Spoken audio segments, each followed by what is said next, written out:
Hello everyone and good morning to my all students. I am Nandini ma'am. So today I am discussing your subject B Form second year के third same के में हम पढ़ने जा रहे हैं pharmaceutical microbiology और जिसकी हमारी लास्ट यूनिट 5th यूनिट है। स्पॉइलेज के बारे में हम आज डिस्कस करेंगे। So let get started.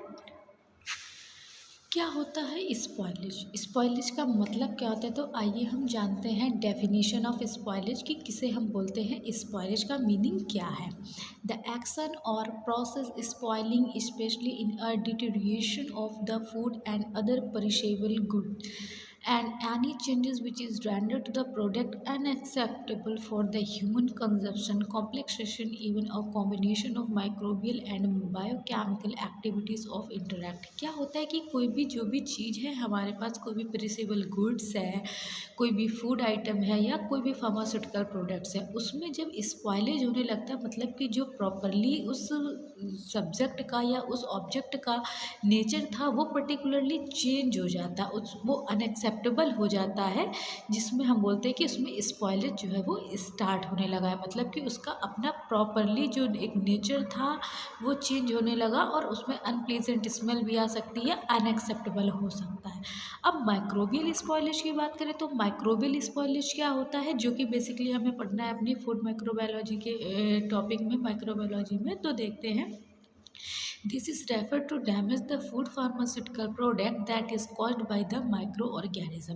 अब वो माइक्रोबियल स्पॉइलेज नाम से पता चल रहा है कि जब भी किसी फूड आइटम में या फिर किसी फार्मास्यूटिकल प्रोडक्ट में कोई भी चेंजेस आ जाते हैं जो कि उस पर्टिकुलर प्रोडक्ट को ख़राब कर दे, डैमेज कर दे या फिर अपने नेचर से चेंज कर देते हैं। क्यों? ड्यू टू माइक्रोबियल, कोई भी किसी भी तरीके का माइक्रोबियल कंटेमिनेशन हो सकता है। कोई भी माइक्रोब्स जो है वो हमारे फूड आइटम पे या फार्मास्यूटिकल प्रोडक्ट पे अगर अटैक कर देता है जिसके कारण स्पॉइलेज होता है तो उसको हम बोलते हैं माइक्रोबियल स्पॉइलेज। अब हमारे माइक्रो ऑर्गेनिज्म वेरियस टाइप के होते हैं, चाहे वो कोई बैक्टीरिया हो, कोई वायरस हो, यीस्ट हो, फंगस हो, मोल्ड हो, प्रोटोजोआ हो, वो कुछ भी हो सकता है।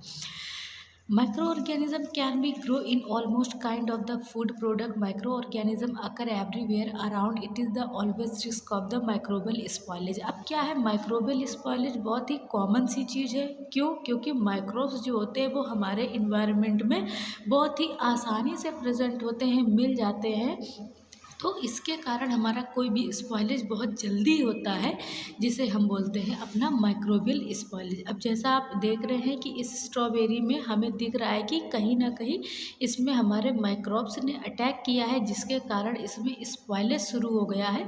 अब वो माइक्रोब्स हमारा कोई भी हो सकता है। अब माइक्रोबियल स्पॉइलेज को हम एक फ्लो चार्ट वाइज समझ लेते हैं कि कोई भी हमारा पर्टिकुलर प्रोडक्ट था, उस पर हमारे माइक्रोब्स ने अटैक किया, तो जो भी वो हमारा प्रोडक्ट था या फूड आइटम था उसमें क्या होगा, डिग्रेडेशन स्टार्ट हो गया। डिग्रेडेशन मतलब धीरे धीरे वो होगा, एक डैमेज होने लगेगा और जो उसका अपना नेचर था वो प्रॉपरली ना होकर के एक चेंज दिखने लगेगा। तो change appear in a result of the food spoilage. जब हमें फिजिकली चेंजेस उसमें दिखने लगेंगे माइक्रोबियल अटैक होने के बाद, फूड डिग्रेडेशन होने के बाद फिजिकली हम उसमें कुछ चेंजेस देखेंगे और फिर जो हमारा एंजाइमेटिक रिएक्शन होगी, डिकम्पोजिशन शुरू हो जाएगा और जो हमारा माइक्रोबियल कंटेमिनेशन था या माइक्रोबियल स्पॉइलेज पर्टिकुलर हमारे उस फूड आइटम में जो है वो स्टार्ट हो जाएगा, जिसको हम बोलते हैं माइक्रोबियल स्पॉइलेज। अब हम आगे बात करते हैं टाइप्स ऑफ स्पॉइलेज की, कितने तरीके के हमारे स्पॉइलेज हो सकते हैं। Microbial spoilage and non microbial spoilage कोई भी है तो based on the rate of spoiling there are the 3 type. Highly perishable, जैसे कि अब microbial spoilage, non microbial spoilage नाम से ही पता चल रहा है कि जो due to the micro organism, अगर किसी भी पर्टिकुलर प्रोडक्ट हमारा डिटोरिएट हो रहा है, ख़राब हो रहा है, डैमेज हो रहा है, तो that is called is microbial spoilage. अगर कोई ऐसी चीज़ है जो इसमें हमारा माइक्रोबियल रिस्पॉन्सिबल नहीं है उन चीज़ों को ख़राब करने के लिए, तो वो हमारा आ जाता है नॉन माइक्रोबियल स्पॉइलेज में। अब जो हाईली परिशेबल चीज़ें होती हैं, जो जल्दी ख़राब होती है, जिनमें माइक्रोबियल अटैक बहुत जल्दी होता है, उन्हें हम अपने हाईली परिशेबल गुड्स में रखते हैं। जैसे कि हमारा कोई मीट है, फिश है, एग है, मिल्क है, मोस्ट फ्रूट एंड वेजिटेबल्स भी होते हैं, जिनमें सबसे पहले कंटेमिनेशन होता है और माइक्रोबियल का अटैक भी इन पर ही जल्दी होता है। इसके कारण कारण ये हमारे जल्दी ख़राब होते हैं और इन्हीं में ही हम बोलते हैं ये हमारे जल्दी से स्पॉइल हो जाते हैं। सेमी पेरिशेबल, अब जो हमारे माइक्रोवेव अटैक करता है मगर इतनी जल्दी हमें उनके रिएक्शन में स्पॉइलेज का प्रोसेस देखने को नहीं मिलता है। जैसे हमारे कुछ पोटैटोज़ हो गए, कुछ एप्पल हो गए, कुछ वैरायटीज़ के नट्स एंड मीट्स भी ऐसे होते हैं जिनमें हमारा माइक्रोवेव अटैक होता तो है मगर इतनी जल्दी स्पॉइलेज देखने को नहीं मिलता। इसके बाद नॉन पेरिशेबल या फिर जो हमारे स्टेबल गुड्स होते हैं वो जैसे हमारे फ्लोर हो गया, ड्राई बीन्स हो गई, इनमें हमारा माइक्रोवेव स्पॉइलेज बहुत जल्दी देखने को नहीं मिलता है। अब हम देखते हैं फार्मास्यूटिकल स्पॉइलेज का मतलब क्या होता है। अभी तक तो हमने बात किया कि व्हाट इज़ स्पॉइलेज, वो किसी भी आइटम में हो सकता है, कोई भी फूड आइटम हो सकता है, कोई भी वेजिटेबल हो सकता है, कुछ भी। अब हम अगर बात करने जा रहे हैं कि फार्मास्यूटिकल स्पॉइलेज तो क्या होता है। Spoilage of pharmaceutical product and drug are referred as a change in a physical and chemical properties such as the way of the formulation of therapeutic agent deteriorate and becoming unsuitable for use।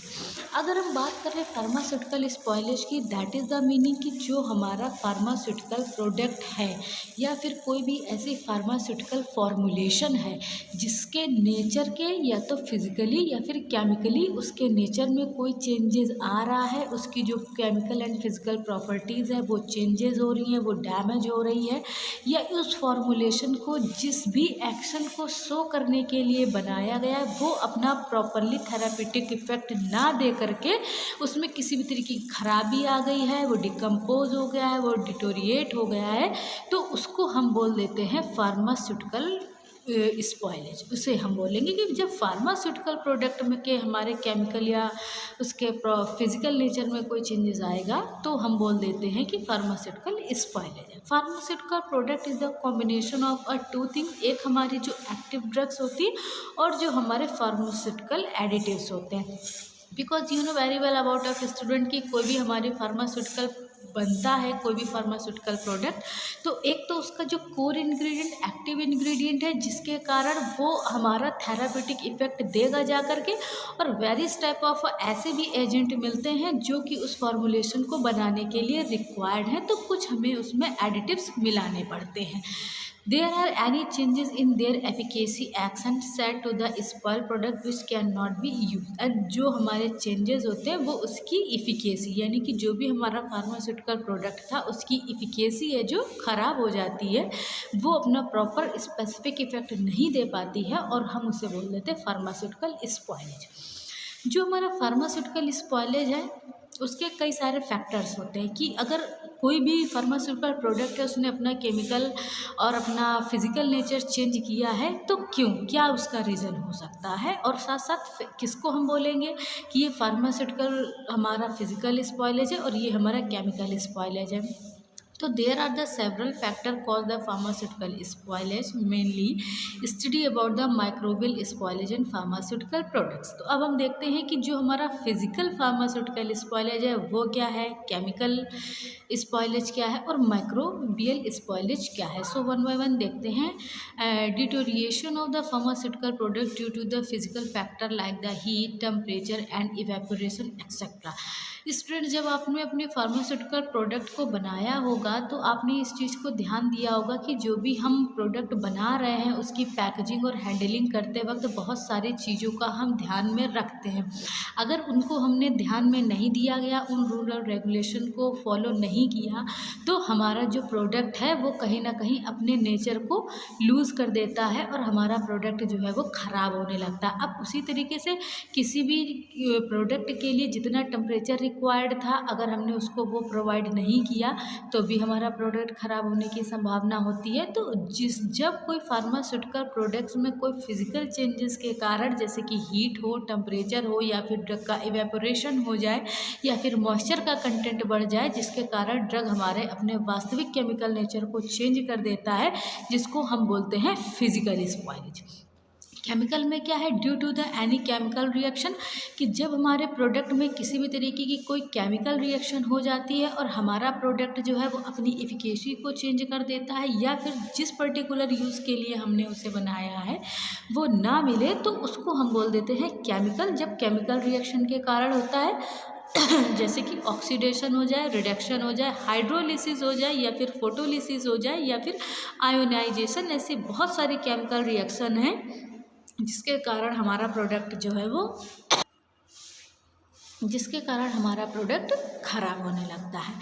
अब उसी तरीके से microbial के बारे में देखते हैं कि जब deterioration of the pharmaceutical product of the contamination यानी microbial cell like bacteria, fungus, moulds etcetera, जो कि हमने अभी देखा कि जब हमारे फार्मास्यूटिकल प्रोडक्ट्स में कोई भी माइक्रो ऑर्गेनिज्म आके अटैक कर दे और जो हमारी ड्रग है या फार्मास्यूटिकल प्रोडक्ट है उसका अपना पर्टिकुलर नेचर चेंज हो जाए, तो उसको हम बोलते हैं माइक्रोबियल कंटेमिनेशन या फिर माइक्रोबियल फार्मास्यूटिकल स्पॉयलेज। अब वो किसी भी तरीके का माइक्रोब्स हो सकता है, बैक्टीरिया है, वायरस है, प्रोटोजोआ है, यीस्ट है, फंगस है, मोल्ड्स है, कुछ भी हो सकता है।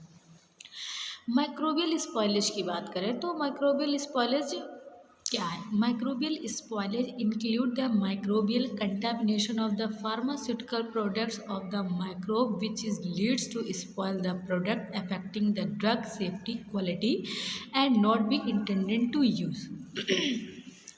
जो हमारा माइक्रोबियल स्पॉयलेज होता है किसी भी फार्मास्यूटिकल प्रोडक्ट्स में, वो होता है हमारा माइक्रोब्स के कारण। जब माइक्रोबियल कंटामिनेशन हमारे फार्मास्यूटिकल प्रोडक्ट्स में पड़ता है और वो हमारा प्रोडक्ट स्पॉयल हो जाता है। अब उस प्रोडक्ट में क्या है कि जो हमारी ड्रग की सेफ्टी एंड इफिकेसी थी, जो ड्रग की क्वालिटी थी, जो उसका नेचर था, वो पहले की तरह ना हो करके अब चेंज हो गया है, उसकी इफिकेसी पे इफ़ेक्ट पड़ गया है, ड्रग की फिजिकल फंक्शनिंग चेंज हो गई है, केमिकल नेचर चेंज हो गया है, और ऐसे प्रोडक्ट को हम बोल देते हैं microbial spoilage of pharmaceutical products.